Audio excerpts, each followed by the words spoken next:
Welcome to another edition of 805 Sports Talk. Last week we featured a 2-0 football team, and this week we have another 2-0 football team in the Santa Maria Valley, and that's Pioneer Valley. The Panthers play at Arroyo Grande Friday night. I caught up with quarterback Mathew Garcia and senior receiver Partida-Ruiz and kind of got their thoughts on preparing for Arroyo Grande and the challenge the Eagles bring. So that's our lead story of the week. Pioneer Valley junior quarterback Mathew Garcia, you guys are 2-0, just coming off your bye week. Big challenge with the AG on Friday night. How's the team's mentality? How are they preparing for this big game against Arroyo Grande? It feels good to come off a bye. All the hard work we just been putting in, and 2 weeks to prepare for a really good team, AG. I know they fell to Lompoc, but Lompoc is another great program. And we're just looking forward to play against AG. Our team's mentality is to go out, play hard, and just do the best we can. And the offense is going to do what they can do, and our defense is going to do what they can do. How do you feel about having the bye week, in the third week of the season? Is that good? Would you wish it would be like more in the middle, or is it good to have that early week of rest? How do you feel about having that bye week kind of early? It's good. It's good and bad. Bad that we get an early rest, but then it's good because we can work on what we've been messing up on the past couple of weeks and just fix those little errors.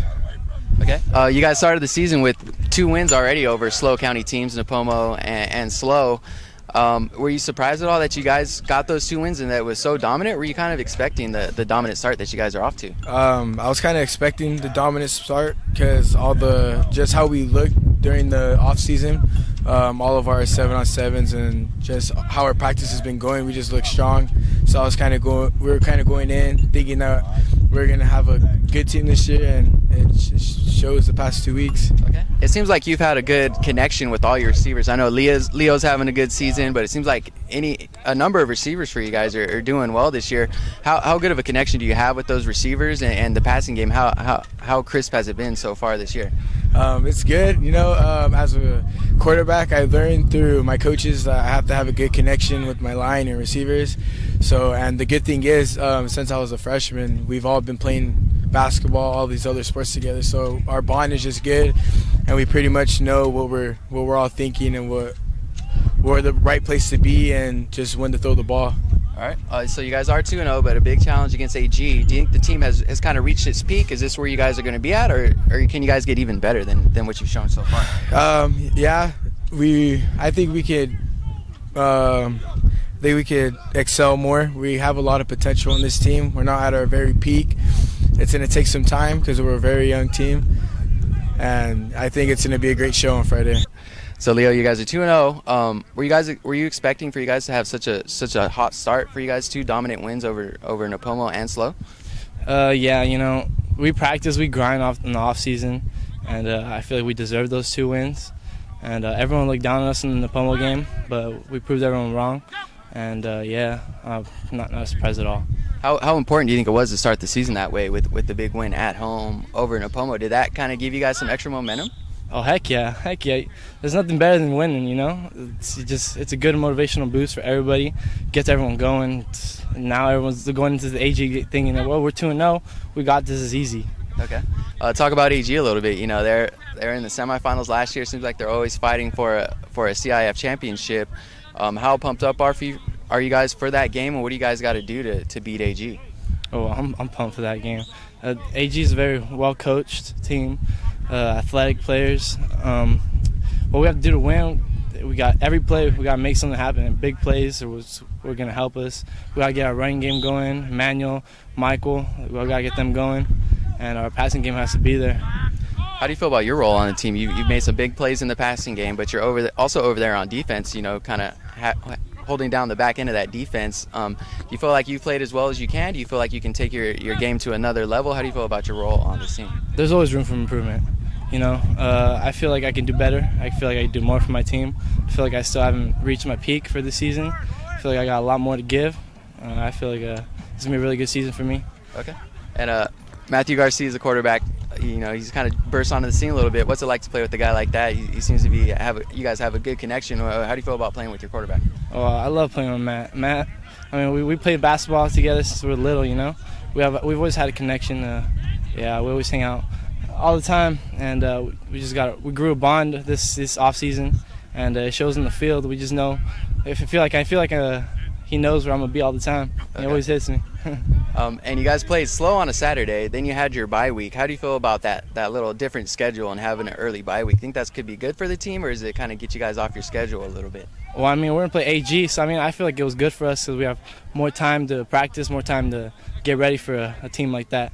Okay. One last thing, the Los Padres League championship race the last couple of years has been between Lompoc and St. Joe. I know the league schedule is a little bit away, but are you guys thinking about that you guys can get in that mix to fight for a league championship? Is that one of this team's goals? Yeah, definitely. You know, every team wants to be in those type of situations, and that's what we come out here to do. Come out here to play hard, come out here to be on top. So yeah, we expect to be on there. The Panthers are 2-0 for the first time since 2009, and they got quite a challenge against Arroyo Grande. But talking to some of the players and watching practice earlier this week, they seem really relaxed, kind of a chill vibe over there at practice, so they're not taking this game too seriously. But I think they're ready for the challenge that Arroyo Grande brings. So we'll definitely keep an eye on that matchup Friday night. Elliott, I know you last week you were at an interesting football game as VCA hosted Fraser Mountain in a game that ended in a kind of a weird football score. It was, especially for 8-man. 8-man football is known for high scores.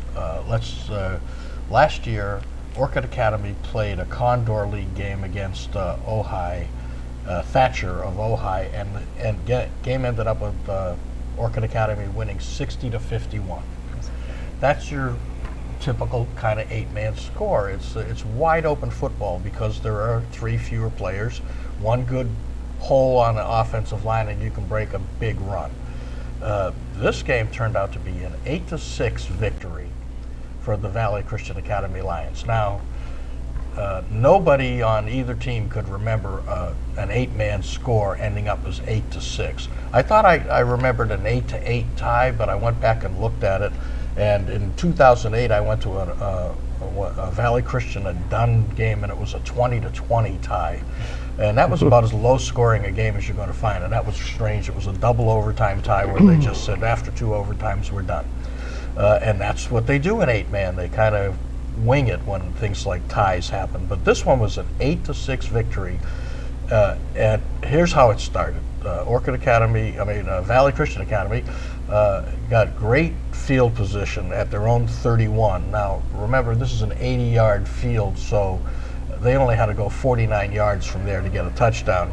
So Pete Fortier, the head coach and athletic director over at Valley Christian, had quarterback Matt Bullock line up in the shotgun, and then the centers in front of him, and the other 6 players all lined up wide left, way wide left, over at the sideline. So now Fraser Mountain was obviously confused about. I've seen Pete Fortier pull this play before, and actually now your center becomes a tight end, so he's eligible to catch the pass. What was he going to do? Well, we never found out because the center snapped the ball way over Matt Bullock's head. He ended up taking a 14-yard loss and was lucky he didn't lose the ball. So then Fraser Mountain then had a first play. They throw a pass down to the goal line. Then the next play they run it in from about the 3, but they missed the extra point, so it's now 6-0. Valley Christian then comes right back, and they march. Marcos Cardenas picked up a big 21-yard gain to keep that drive going, and they went in and got up first and goal from the 1. Cardenas slammed it in, and it was all tied up. And then there was a penalty, an offside illegal motion penalty on Valley Christian on the point after. So that put him back to the 9-yard line, where Matt Bullock just calmly raced it into the end zone. He actually went back to pass, got flushed from the pocket to his right, and they just headed upfield and dived into the end zone, just got past the pylon, and they were up 8-6. And that's the way that game ended. Now, there were all kinds of big plays in the game, but none of them led to scores. Frazier Martin came down on the next possession, had a 1st and goal. Bad snap pushed them back. They went for a 4th and goal, missed it. They actually fumbled the ball, lost the fumble, but it was still going to be over on downs anyway. And then Matt Bullock threw a pass on the next possession, and it was intercepted, and that down by the goal line, end of that drive. Right before the half, Frazier Mountain's quarterback has a chance to throw one into the end zone, and Bullock stepped in front of it, returned the favor. He intercepted a pass, and at the 1 yard line, and basically that's where the half ended. So now we're 8-6 at the half, and the second half was completely different. It wasn't anywhere near as exciting. Nobody could pick up a first down. The defense is just dominated. They played it between the 20s, and again, on an 80-yard field, that's only 40 yards. So they'd get up to the 30, nothing, punt. Go the other way, get up to the 30, nothing, punt. And it ended 8-6, and nobody could remember a score like that in an 8-man game. Then the next day, I guess I'm becoming the 8-man expert here, Orcutt Academy had to go to Mojave. Now, Mojave is the defending Division I 8-man champion, so it gave Orcutt Academy a chance to find out just how good they are. And although Mojave scored on the game's first play, kind of what you figure in 8-man, okay, here we go. Orcutt Academy came right back and scored 3 touchdowns and ended up leading 22-8 at the end of the first quarter, but they wouldn't score again. And Mojave didn't score in the first half, but in the second half they picked up a couple third quarter touchdowns and a game winner in the fourth quarter and went on to win 31-22. Actually, as 8-man goes, that's kind of a low scoring game, but it was a fun game nevertheless, and the 200-mile bus ride did not bother the kids. Coach May said to me that Doug May said that they were ready to play, and he was proud of the kids. And now they know that they can hold their own against the defending Division I champion, so they're really looking forward to when their Condor League season begins. So it was a fun week for 8-man. They'll continue just as long as everybody else. And now St. Joe, they play a tough schedule as well, and they had a huge game against St. Bonaventure last night, another powerhouse in 11-man football. So St. Joe wanted to find out how they stacked up against one of the big boys, and Jacob Rayburn has details on how that went on. Yeah, thanks, Elliott.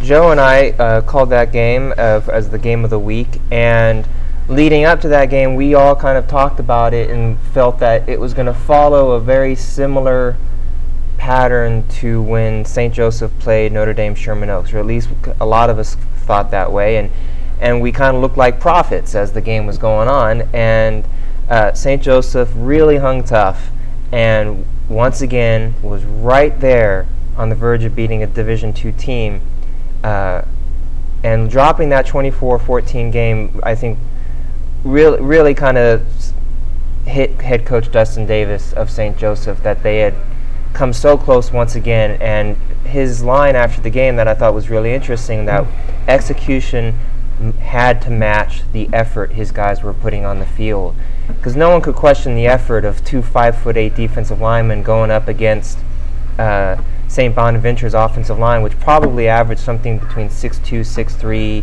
250 pounds. It's just a really impressive loss by the Knights. They're the best 1 and 2 team in the entire area and probably the county. And I want to point out that even though Dino Maldonado didn't have the greatest day passing, he really stuck with some really tough runs and did a great job with that. And you had C.J. Cole and Garrett Hoffman, and on the outside, Mason Bealey and Justin Wong, doing a great job of showing that they have the talent to hang with pretty much anybody. And on the defensive side, I think that St. Joseph has the current leader for the area's Defensive Player of the Year in Fenton Will. I think Fenton has just had an amazing game. The head coach of St. Bonaventure after the game, Coach Guerra, made a point of saying that Fenton was a great player. and they should know he sees a lot of great players in his own league. Now going up against Bishop Diego, they're facing the problem of going up against another really tough running game. Chuck Wick of St. Bonaventure ran for almost 200 yards against St. Joseph. Now they have to go up against Harris of Bishop Diego, who is a 6'3" running back. So in other words, a running back who is bigger than most of St. Joseph defensive linemen. So it's going to be really tough for St. Joseph, but I'm predicting another close loss for St. Joseph, but I feel better about them pulling out this one than I have against the two Division II teams. And speaking, by the way, of kind of area Defensive Player of the Year candidates, I actually want to say that Kenny got to see a dark horse candidate in the Cabrillo game with DeAndre Saucedo. And Kenny, you can talk to us a little bit about the really strong performance you saw from the Conks. Yes, thanks, Jacob. I did cover the Santa Maria Cabrillo game last week. As Jacob pointed out, DeAndre Saucedo made the biggest plays at the most timely times. When the Saints had a fourth down at the Cabrillo 2 early in the fourth quarter, the score was 22-15, and that's how it ended up with Cabrillo winning. Dan Ellington had said they wanted to try a quick hitter with the quarterback Blake Truitt running right up the middle, but DeAndre Saucedo blew that up. He blew right through the protection, and he nailed Blake for a 7-yard loss, and they didn't score. I thought Cabrillo outplayed Santa Maria for the balance of the game, but the bottom line is Santa Maria should have won that game. They got inside the 5 twice, didn't score points either time. The work of DeAndre on defense and Cody Perry, who ran for 81 yards, but who also made a saving tackle inside the 1 on the first drive Santa Maria had fought on the 5, inside the 5, and wound up with no points. That also played a big role. To be honest, Jacob's seen a lot more of Cabrillo than I have, but I'm surprised Cabrillo's offense hasn't had more success. They have big offensive linemen. Their running game has shown that it can operate at a quick, efficient tempo. Cody is good at hitting a hole hard. Their passing game has been inconsistent, but Izzy Hernandez, their quarterback, is a very good baseball pitcher who has shown he has a strong arm and showed at least last week that he can hit the long pass with accuracy. DeAndre made a big catch, third down catch, to keep their eventual game-winning drive alive.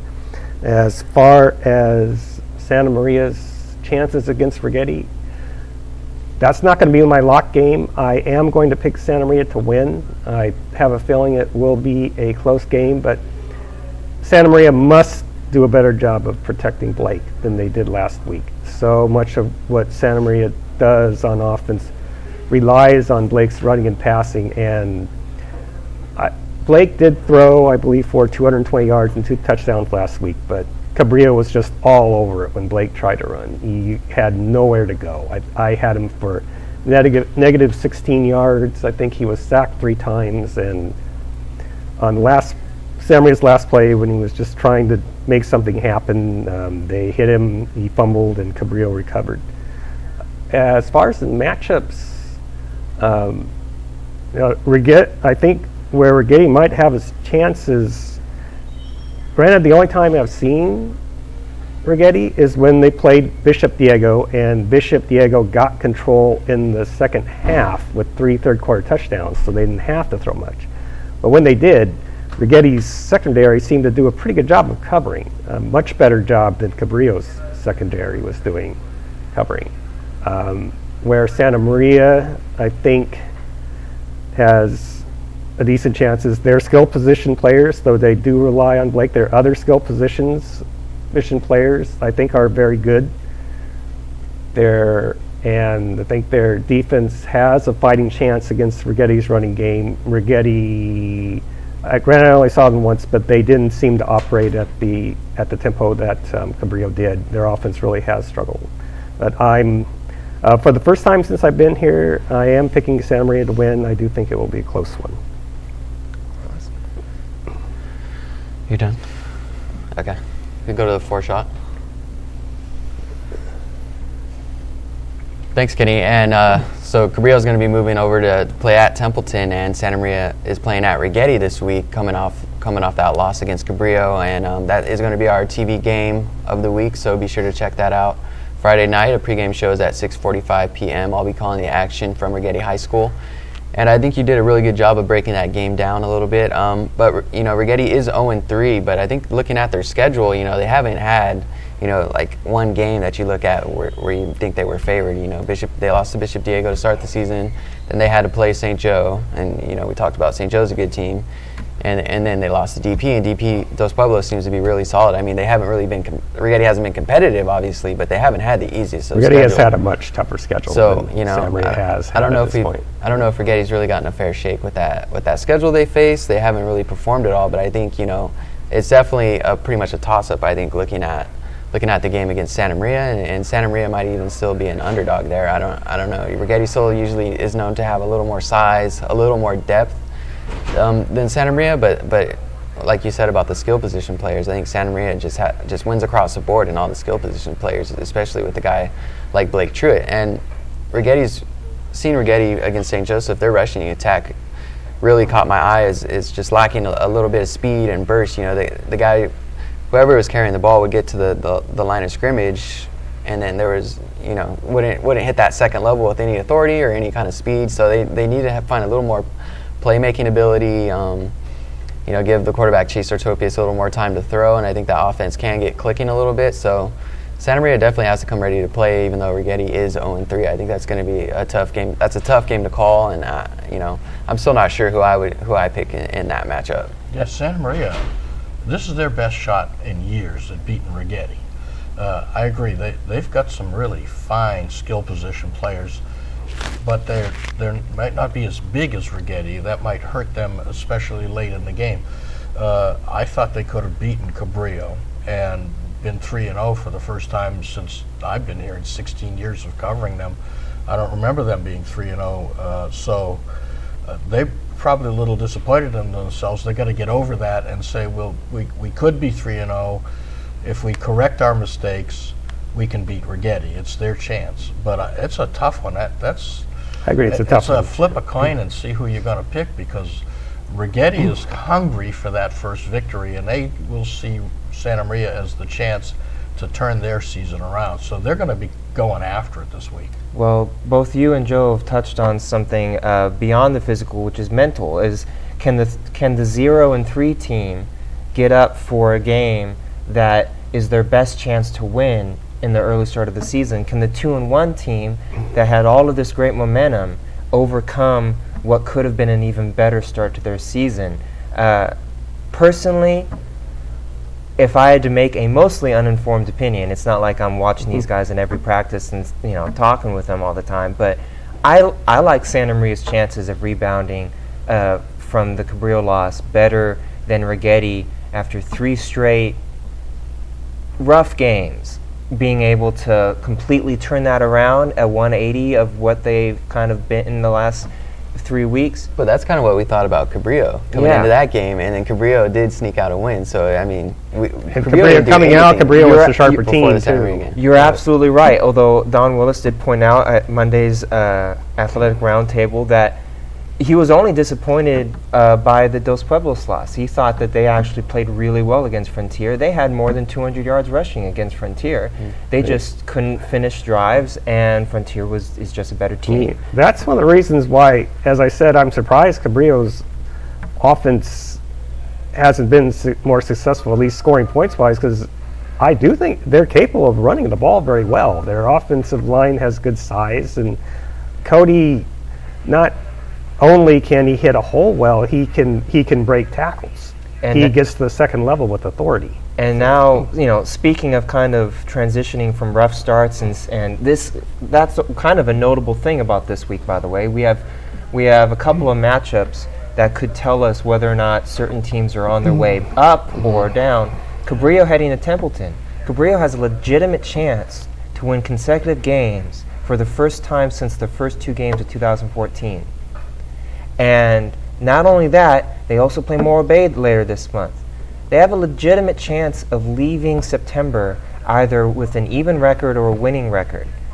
No one would have guessed that based on how they started, but they have that legitimate chance, and we will find out on Friday if they're able to find that consistency. Personally, I think that they're going to beat Templeton. Yeah, we saw that last year. Templeton had some momentum coming into last year's game against Cabrillo, and then Cabrillo kind of stunned them, with the offensive explosion. So, yeah, definitely can't count Cabrillo out at Templeton. Cabrillo scored almost half of their season's points last year against Templeton.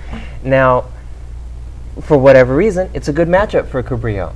And if they go and play Templeton again, and Cody keeps on running strong, then I think suddenly you're looking at a 2-2 Conks with a much more manageable schedule in front of them as they get ready to have to face the big 3 of Pioneer Valley, San Ynez, and Lompoc.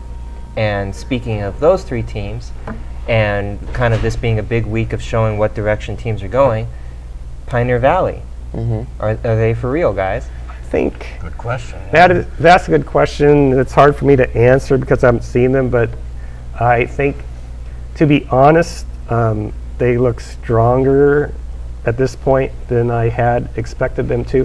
I think what will help them going to the Arroyo Grande team is they do not seem to be one-dimensional on offense. It doesn't seem like they rely overly a lot on one particular person. Partida-Ruiz is a seasoned, proven, capable receiver, a very good receiver. Their quarterback has shown he can throw the ball. They've shown that they have a running game.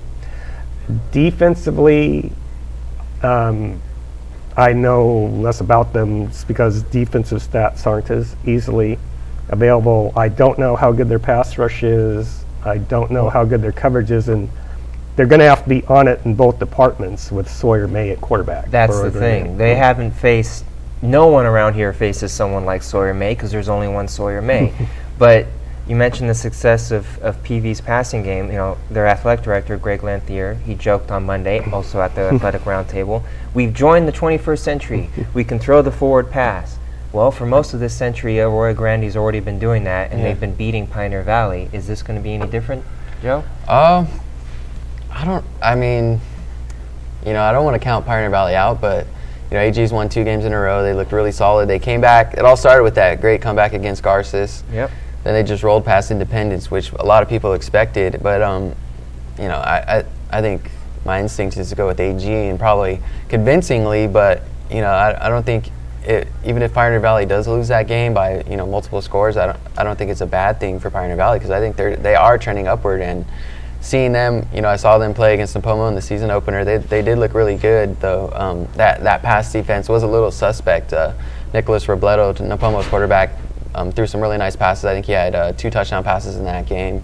Completed some long passes over the top. They had one, like a 30-yard bomb right down the right sideline. So I think that Pioneer Valley pass defense is suspect, and Sawyer May can slice up any defense in this area. So they're definitely going to have to keep that under lock. They're going to have to keep the ball away from Arroyo Grande if they want to win that game, and they showed they can do that. Emmanuel Alcantar in that Napomo game was huge. I think he had like 186 yards.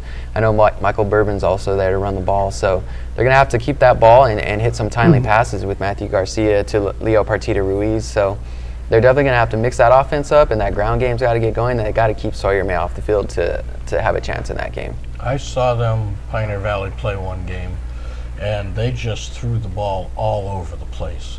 And the downside of that is when they did that, they scored in a matter of seconds. And that could work against them if they do that again, because then their defense is going to be on the field.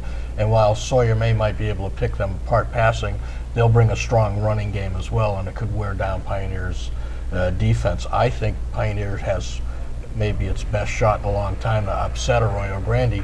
But I don't see Arroyo Grande at home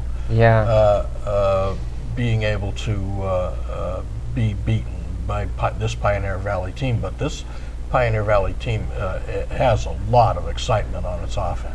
And Arroyo Grande is. I'm sorry. Go ahead. Arroyo Grande is. Time and again, they've proven they're very good at milking the clock and getting points out of long scoring drive, and that's with completing several passes on their drives. They don't have to strictly have a running game to milk the clock. That could be very problematic. And that's a huge testament to their coaching staff led by Tom Goosen. They coach their guys to know how to do that.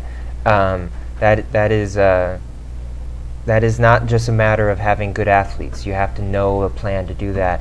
Speaking of Sawyer May, quick shout out, by the way, we're talking about his passing. He leads the team in rushing so far this season. Probably not something we would have predicted. Yeah, he's a good athlete, though. I mean, I don't think the coaching staff wants him to be the team's leading rusher, but, in that Garcia game, he was huge. I think he had like over almost 120 yards, some nice touchdown runs, but he's also a good basketball player. So it's not, shocking, but. Yeah. But you're right. They probably don't want that. No one's going to confuse him for Mike McCoy anytime soon. And speaking of him and San Ynez, they have also a little bit of a Are You For Real Friday. Yeah, I'm glad you brought that one up because I think that's a real sneaky good game because San Ynez is 2-0, but, I mean, if we're going to be honest, they haven't beaten anybody. They beat Carp and San Marcos, probably. Two great tennis teams. Probably, the lower percentile in the area football team, so they really haven't had to play anybody yet. They are coming off a bye, and they have to play at Napomo. Napomo's coming off a win. They beat Carp 38-10. But I kind of talked about Nicholas Robledo a little bit earlier. That kid's just a junior. He has a couple starts under his belt now, but he's looked really good. Mm-hmm. Spencer Poole's a stud. JJ Ramirez and Napomo has a really good running back in Michael Jordan, who's a senior now. So it's going to be I think it's a tough matchup for San Ynez. And it's been mentioned recently that Napomo might be going a little bit away from kind of the spread out look and back towards the two tight end look, running counters a lot, running Ramirez and Jordan a lot, and thinking back to what undid San Ynez last season when they went up against teams who could beat San Ynez up front, and it just completely undid San Ynez when that happened. I don't know if Napomo's that team, though, but it's the only team they've played so far who has a chance to do it. Well, as you mentioned who San Ynez has played so far. In the recent past, Carpinteria has had some very good teams, playoff teams. But gosh, this year, to be honest, I just hope they can make it through the season. When I saw them against San Ynez, I thought, I just hope they make it through this game. I counted maybe in the low 20s. The number of guys that they had suited out. Their first string quarterback left early. I'm not sure if he was knocked out of the game or was just taken out for some other reason, but I was honestly concerned, wondering how well they could just make it through the game, and this was with the running clock for the entire second half. I think a big thing that will hurt San Ynez was they were rolling very well, and they had a bye last week. Josh McClurg said right after the game that he did not want that bye when they had it. But, of course, they had no choice, so it was what it was, and they just have to roll with it. And Napomo is coming off some good momentum after steamrolling that same Carpinteria team. So I do think this is one of the more intriguing matchups this week in the area. And also, you mentioned this could be a sneaky good game. This is also a sneaky rivalry that doesn't get, Napomo versus San Ynez in a number of sports gets a little bit chippy. You talk to some folks, and I know the soccer matches have kind of gotten heated previously. The soccer matches are starting to involve studs up more and more, which is kind of not great to see, but it does also provide drama. For whatever reason, this has become a testy matchup, so it could be kind of exciting. Yeah. I remember, 2 or 3 years ago, San Ynez did wind up getting an at-large playoff berth, but the game was essentially for an automatic playoff berth, and it got the game was very competitive, very close. Napomo ended up winning, but it got very testy toward the end. And so, anyone want to make some predictions on what it might be the hardest game to predict? I know we already kind of touched on Santa Maria Rigetti being tough. It's kind of a pick 'em for me right now. I think I'd go with St. Inez in a close one. I see Tony Dodge, coach at Napomo, has done a really good job of adjusting to the personnel, the strengths of the kids. Like you said, they've changed their offense, and that's because he sees that maybe what they were doing in the past is wrong for this group of kids. And they had a big week, and they both have beaten Carp, but everybody's going to beat Carp, as Kenny said. I got to think the momentum right now is on the Pomo side. They're home. We saw Santa Ynez last year get off to a great start on the season and then fell flat when they came to league. And in other sports that Santa Ynez and Napomo are in the Los Padres League, because of the peculiarity of football, it's split into 3 leagues. And I think that they're going to want to build on the momentum from last week. So really, I guess it comes down to which team puts out the effort. But it's another coin flip. This is a good week for Coin matchups. flips, There's yeah. Santa Maria could beat Rigetti or not. St. Joe could beat Bishop Diego or not. Pioneer Valley could beat Arroyo Grande. Santa Ynez could beat Napomo, but they could go either way. It's going to be our toughest week so far for picking games on that you post our predictions every week. And right now I'm on the edge of on the side of Napomo, but just a slight edge.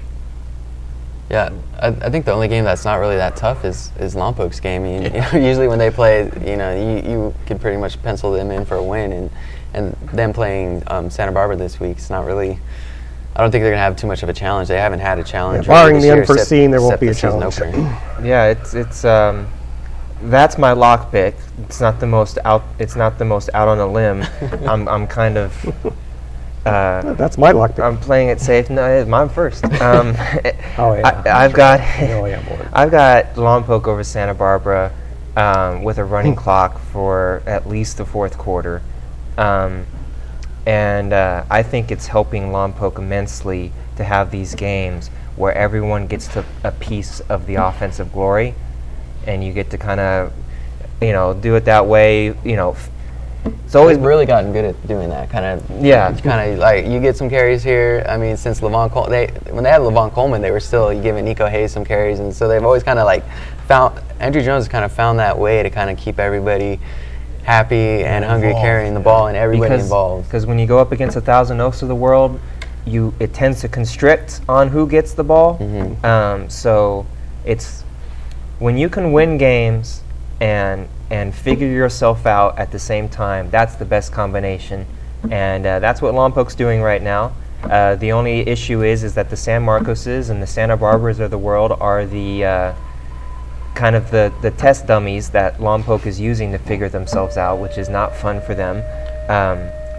And I don't think anybody has fun playing Lompoc until the playoffs. Yeah. I mean, Arroyo Grande is usually their toughest challenge, first game of the season, and there isn't much that stands in their way usually until the playoffs. St. Joseph this year, that'll be a huge St. game. Joe, yeah. Those have been really good games the last couple of years, and now that they're both in the LPL. And I don't think we should allow you to take Lompoc as your lock of the week because That's the only lock. It's been 2 weeks since I did that. I get a pass. The rule is not consecutive weeks. That's the rule that's been created right now. Okay. okay. But there is Jacob's Law. the Jacob's Law. I've Jacob's always Law. wanted one, as long as I don't break it. But so I mean, we've got all these football matchups, and we mentioned playoffs. Kind of leads a little bit into another discussion that has been rekindled today.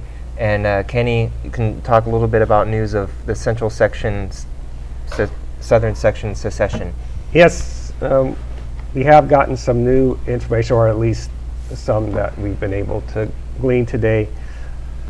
Chad McKenzie has said Orcutt Academy has no interest in moving to the Central Section. I was able to talk with John Andre Memorial Bay. Said they have not firmly decided yet. He wants to talk to his school district superintendent. He wants to talk to his school's principal. But they are leaning leaning, the way things are going, they are leaning towards the central section. He believes Templeton will likely go. Apparently, I haven't been able to talk with anyone at Nipomo yet, but apparently they have not made their decision. I have not been able to talk with anyone in the south part of our coverage, Cabrillo, Lompoc, or San Ynez, but I doubt with this new development that anyone is changing their mind. It would surprise me if any of them are still Cabrillo, Lompoc, and San Ynez. It would surprise me if they are still not firmly committed to staying in the southern section. And last I spoke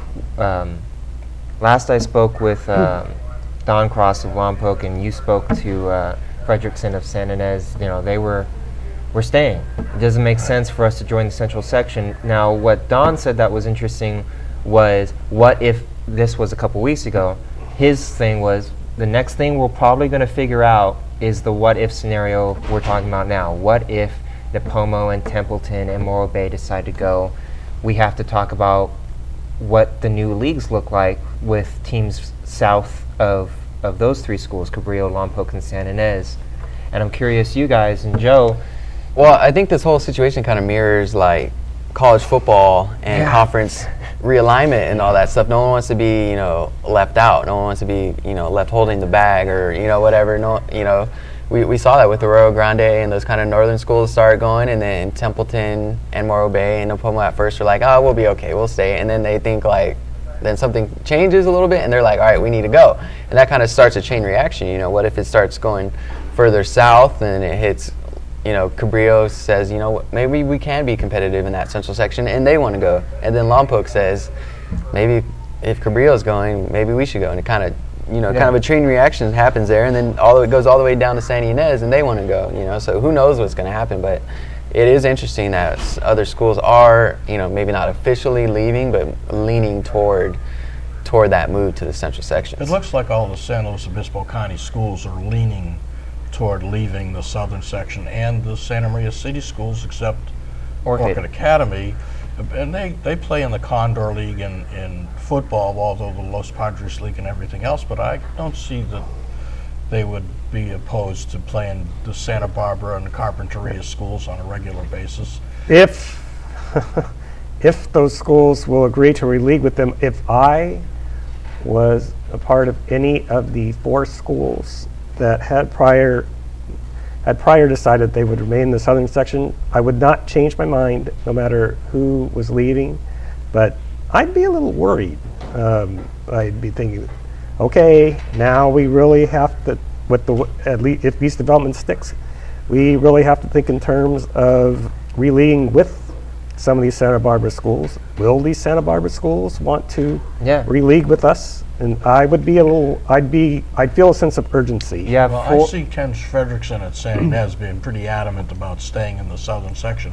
And now, from where they're at, they're only a half an hour to Santa Barbara, Carpinteria, and those guys, Goleta, where it's the same distance up to Santa Maria. But if they're playing Paso Robles, that's a huge ride for San Ynez. No different than going down to Ventura or Oxnard to play a game. So for them, the distances would probably remain about the same. But their youth football plays south. They don't play up here in the Central Coast Youth Football League. They play down in the Tri-Valley League against those same Santa Barbara, Goleta, Carpinteria, Ojai schools. So they already have a tie to that part of the section. And I see them doing everything they can to stay. I don't know right now where the Lompoc or Cabrillo might want to switch, but you never know. You see the leagues like you were mentioning in colleges that they're all over the place right now. Thankfully, we don't have to deal with TV networks being started, but it's gonna. You mentioned. Look at they're broadcasting high school football on ESPN now. I mean, know. There's all kinds of things on TV that we didn't think of years ago. Yeah, and you mentioned Tri-Valley, and you have the Channel League, and those seem to be the two ones that could be affected the most by moving all these pieces around. When you have the four area schools that are going to stick around up here, and how big is the new league? Do they only need to find a couple of new schools for this league? Do they look for do they try to pull Bishop Diego out of a 4-team league that Bishop Diego tends to do very well against? Do they try to get those Pueblos and Santa Barbara and all these? It's going to be an interesting conversation, and I kind of wish I was in the meeting with them all talking about this, just so I could get a sense of how they think this is going to work out, because I have no idea how it's going to work out. Other than those 4 schools, Orcutt Academy, Cabrillo, Lompoc, and San Ynez, they're going to be driving south a lot after 2019. Right. Well, and those conversations will continue. Nothing's a done deal yet, but we can see how the San Luis Obispo County schools and the Santa Maria City schools are all, or some, St. Joe and Rigetti are in Orcutt, but we call them Santa Maria City schools. They're all leaning towards going to the central section. Nothing's a done deal yet, but it might be pretty soon. The letter of intent is due to be presented at the central section meeting in Porterville sometime in October. And sometime in January, I believe, the final vote to determine whether it will take place or not is January. So the decision-making process is coming up pretty soon. And it will take effect the school year after next one. So there's not a lot of time to get releaguing if releaguing must be done. Yeah. So we'll definitely keep covering that as it develops. If we will have a story on that in Thursday Santa Maria Times, so keep an eye out for that. And if you can't make it to Rigetti Friday night, we will be broadcasting that game once again. So tune in to SantaMariaTimes.com. They are hosting Santa Maria. We'll have a pregame show at 6:45. Thank you guys for tuning in to 805 Sports Talk, and be sure to follow us on Twitter and Facebook during the week and beyond, because we give out a lot of good information and stats on our social media websites. And of course, we'll be covering a lot of football games Friday night and a lot of other sports. The tennis, golf, volleyball, water polo, cross country. They're going on, and you can read all about them both online and in print in your Santa Maria Times. So, thank you for being with us, and we'll see you next week right here.